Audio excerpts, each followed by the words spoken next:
عليك دوما متى ما قيل أنفسنا فداك. السلام عليكم ورحمة الله وبركاته.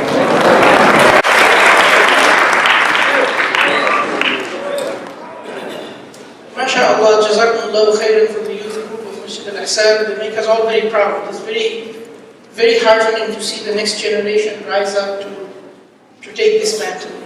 Inshallah, next we will have a presentation by Dr. Hamdy Sawaf from Masjid Al-Iman.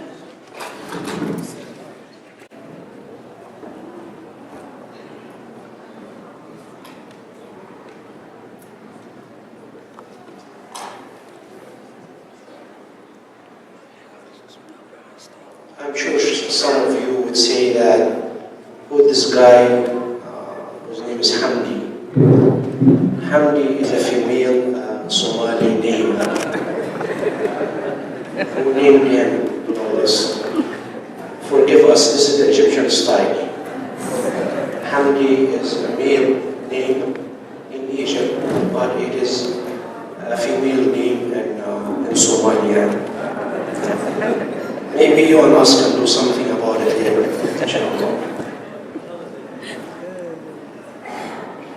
Let me first share with you how thankful and grateful I am to Salman, Najma, and Sumaya, the new generation of Muslims, especially Sumaya, whose Arabic language is not her native tongue, but she shared with us a wonderful poetry, poems about Prophet Muhammad sallallahu alayhi wa sallam.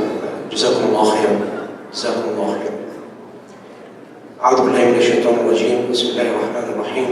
الحمد لله وأشهد أن لا إله إلا الله وأصلي وأسلم على رسول الله صلاة وتسليما يليقان بالحبيب المصطفى النبي المجتبى صلوات ربي وسلامه عليه وعلى آله وصحبه وتابعيه وتابعيه إلى يوم الدين.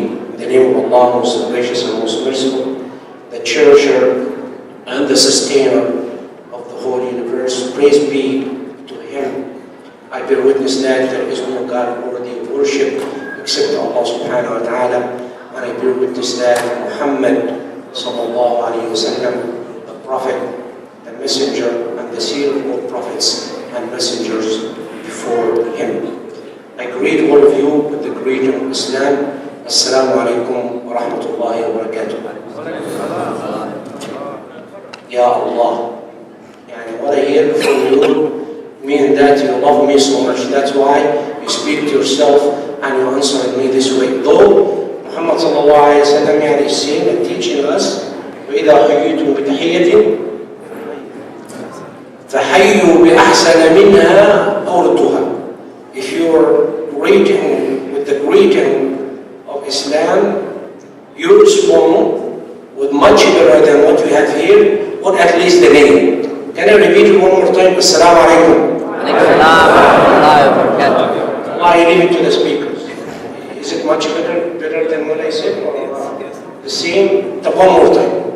Just for the sake of Allah and for the sake of Nabiyuna wa Habibuna ورسولنا وشفيعنا محمد صلى الله عليه وسلم. السلام عليكم ورحمة الله وبركاته. جزاكم الله خير. جزاكم الله خير. جزاكم الله خير. The topic I was given to entertain with you tonight, fault lines between freedom of speech and Islamophobia. A lot of misconception, misunderstanding, and a lot of confusion about both of them, Islamophobia and the freedom of speech. The two key words in here for that topic is the Islamophobia and the freedom of speech. Let me share with you first the definition of both in order to eliminate any misconception or misunderstanding. Look at them from the Western point of view and also from the Islamic point of view.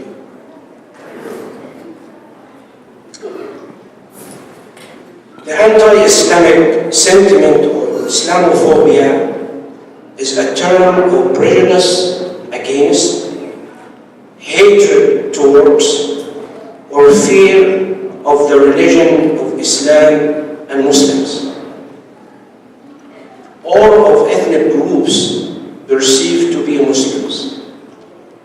The term entered into common English usage in 1997 with the publication of a report by Renee Trust, that's the guy who came up with that concept, condemning negative emotion such as fear, hatred, and greed directed at Islam or Muslims. While the term is now widely recognized and used, both the term and underlying concept have been criticized. And we'll see how much of criticism is coming to that concept, the anti-Islamic sentiment or Islamophobia. The cause and characteristics of Islamophobia are still debated. Some scholars have defined it as a type of racism. Some commentators have posted an increase in Islamophobia resulting from the September 11 attacks, while others have associated with increased presence of Muslims in secular nations, or all of the above.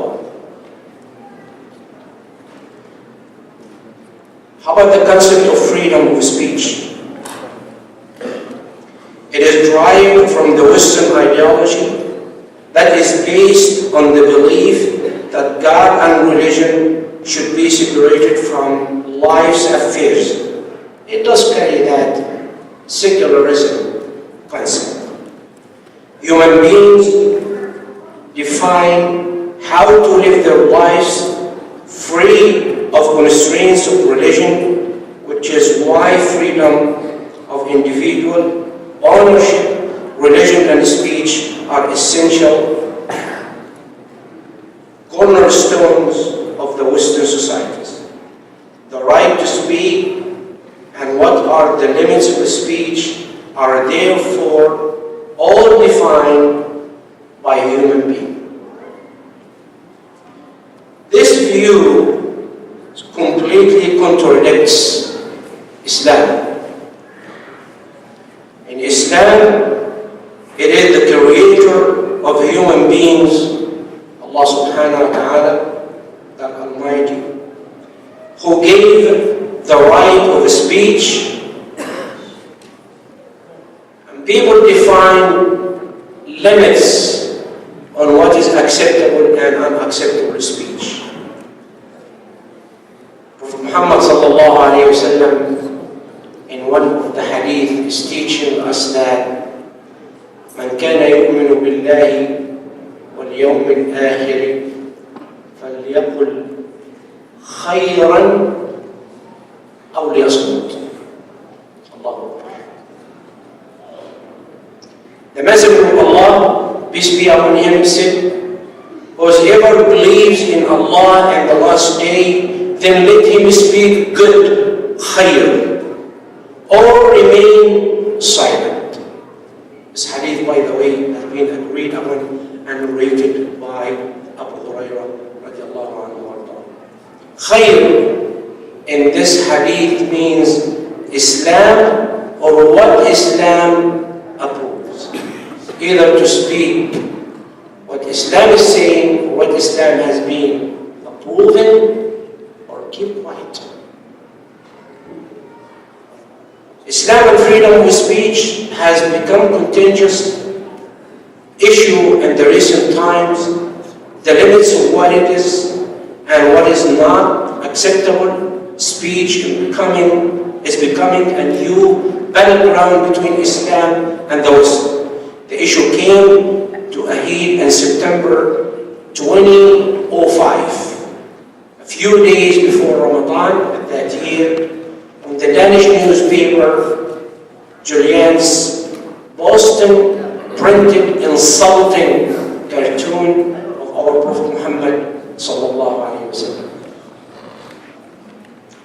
The newspaper editor Fleming Rose made the objective of printing the cartoons very clear, and he said, and I quote, Our goal was simply to push back self-imposed limits on expression that seemed to be closing in tighter. Geert Wilders, a Dutch politician who has made a career out of his opposition to Islam, has publicly called for a ban on the Holy Quran and produced a film in 2006 called Fitna. I'm sure we have heard about that one. If not, most of us have watched this one. In which he equates Islam with violence, communism, and Nazism. And of course, we have heard recently what the Charlie Hebdo newspaper has published in Paris, France, depicting on Prophet Muhammad ﷺ. Started at 2005, and what we have seen here back to 2014, it will not be the first, and I'm afraid it will not be the last. This is actually a fight against Islam, the war against Islam, but they know whom they can pick in order to depict on our beloved Muhammad sallallahu alaihi wasallam. In June 2010, the United Nations hosted a World Conference against racism in Geneva, Switzerland. The conflict over freedom of speech raised itself again in this conference because some Muslim countries campaigned for a declaration that would equate criticism of a religious faith with a violation of human rights. This is seen as a way of preventing future attack on the Prophet Muhammad sallallahu alaihi wasallam and the Islamic Aqidah. What happened? Western countries, however, objected to such a declaration because they say it would limit freedom of speech. Is it their claim? And after a number of Western countries, including United States of America and European Union, threatened to boycott the conference, this clause was eventually dropped, along with a clause criticizing Israel's inhuman treatment of the Palestinians. We see when they are united to wage war against Islam and Muslims, it doesn't matter to them. Freedom of speech is an emotive topic in the West, since it is one of their fundamental values. As Muslims, we need to understand the reality of freedom of speech and the Islamic viewpoint towards it.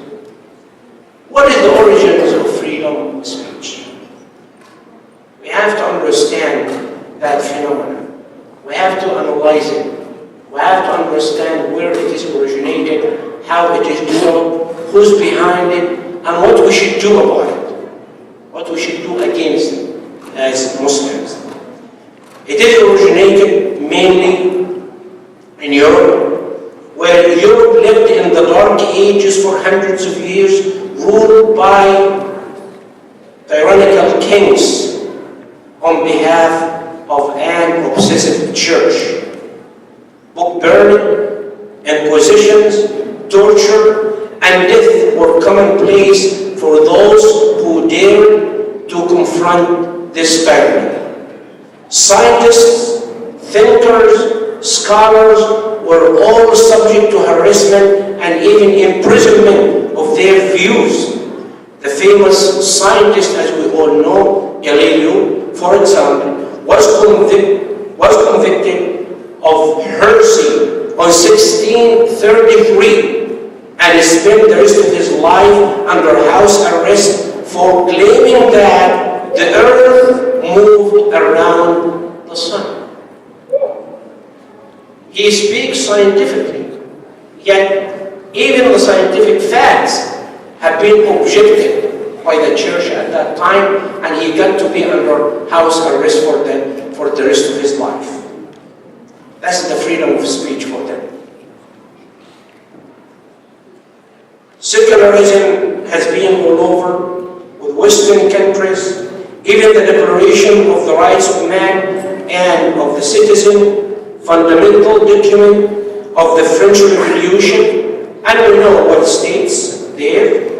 But anyhow, it was approved by the National Assembly of France in August 26, 1789. Famous First Amendment of the United States of America is of no difference. It's almost similar to what the Western countries have said. Article 19 of the Universal Declaration of Human Rights, adopted by the United Nations in 1948, the same. No difference. The same. Everyone has the right to freedom of opinion and expression. It goes on and on and on, but as long as it is human-made laws, it is accepted. But when it comes from Allah subhanahu wa ta'ala, that Almighty, it is totally unaccepted. Therefore, freedom of speech forms one of the cornerstones of the Western way of life, and for them is considered a fundamental human rights. The absolute freedom of speech is a myth. And this is not what I would share with you, not a testimony by Muslim scholars, no, by some Muslims who have been objecting what we have seen of those declarations of the freedom of speech, but it was done and said by Leon Chomsky. How many of us know that wonderful person? Few. He's an American, a Jew, defending our cause, Palestinian, and Islam as well, and the human rights, and the freedom of speech. What did he say about that myth of the freedom of speech? Summed up the Western concept of freedom of speech when he said, if you believe in freedom of speech, you believe in freedom of speech for views you do not like.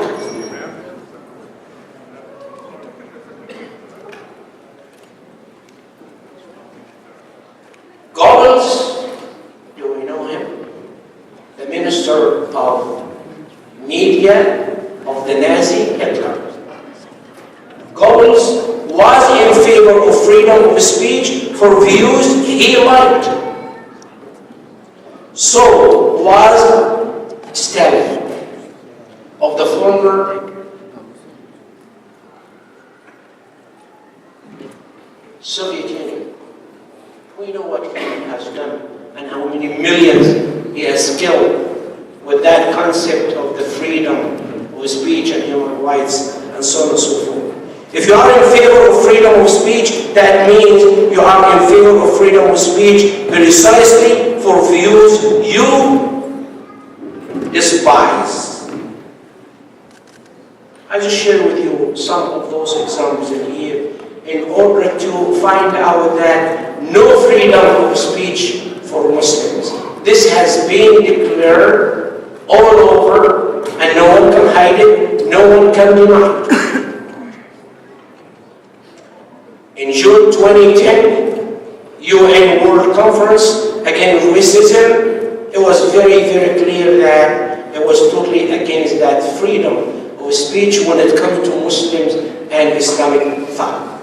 Even the spokesman for Franco Frattini, the Italy foreign minister, they're totally accepting that definition of freedom of speech as long as it is consistent with what they believe in.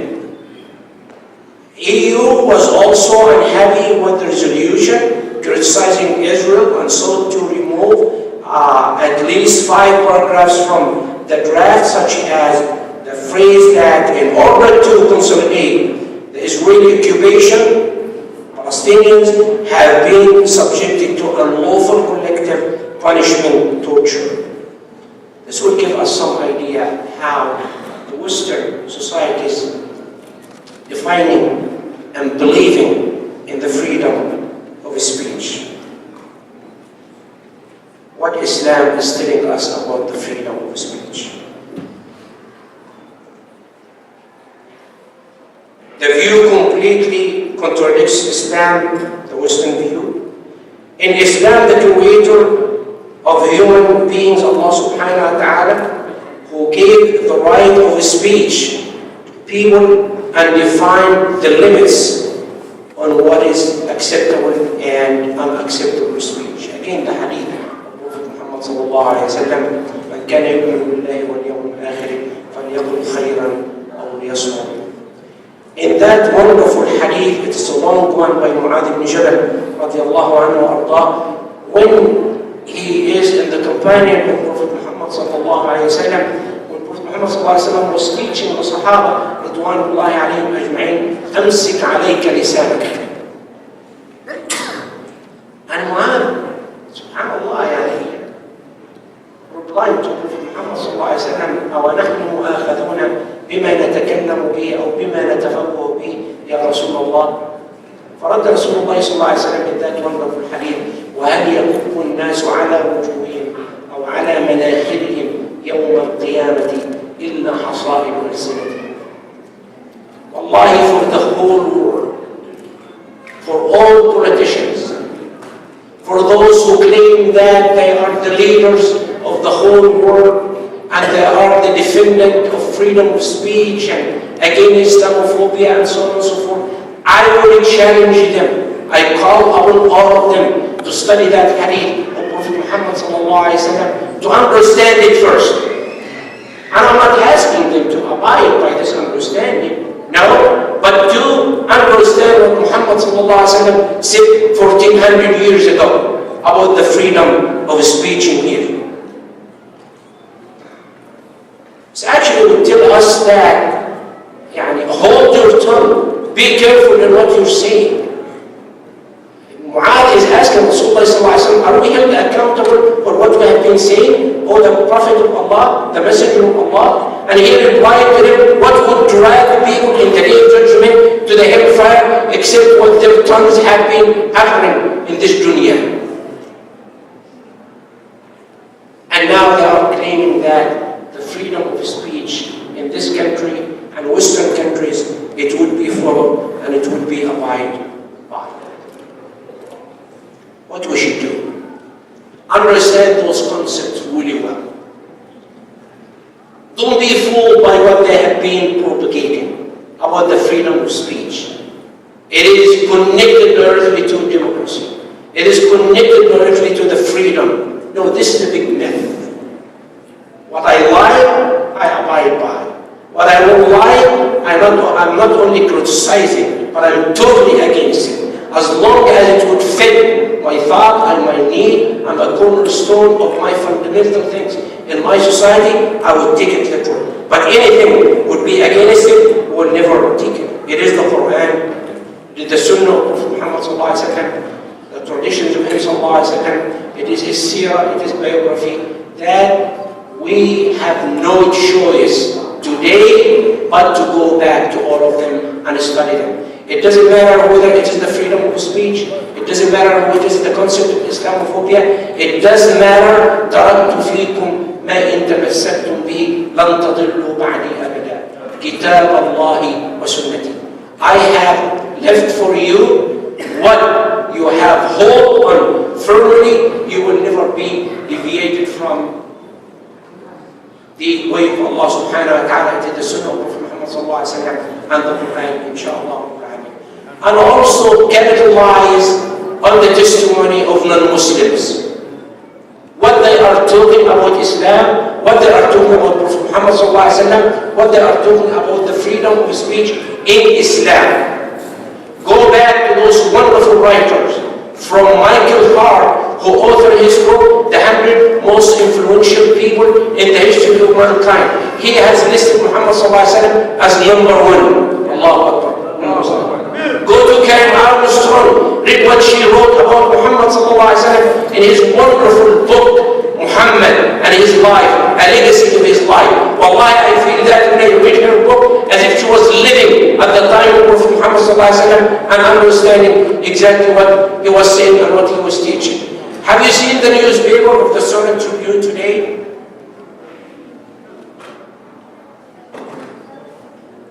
Please follow what they are saying. Here is a writer. He is not a Muslim. Steve Young is telling us that Islam has truly found in the Quran. Allahu Akbar. Allahu Akbar. This is the testimony of non-Muslims. If non-Muslims do not like to hear any ayah of the Quran, say that's fine. None of the hadith of Prophet Muhammad ﷺ, that's fine.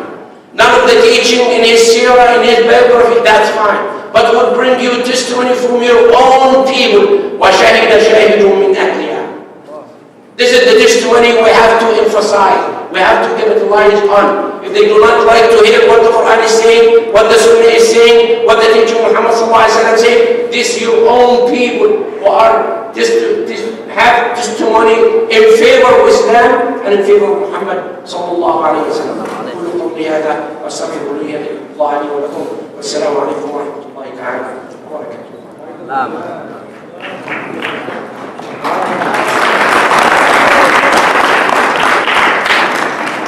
Jazakumullahu khairan to Dr. Hamdy for this wonderful speech. I had been talking to Steve Young for the last 3 weeks about publishing this article, and so this comes as a good present for the Muslim community, that this article comes out on the same day as our convention. Those of you who attended the mass convention remember that he has spoken at our convention twice in the past 5 years. But anyway, we have now a wonderful surprise and good news for all of you. Before I can give you this good news, I need to hear an Allahu Akbar. Takbir! So we are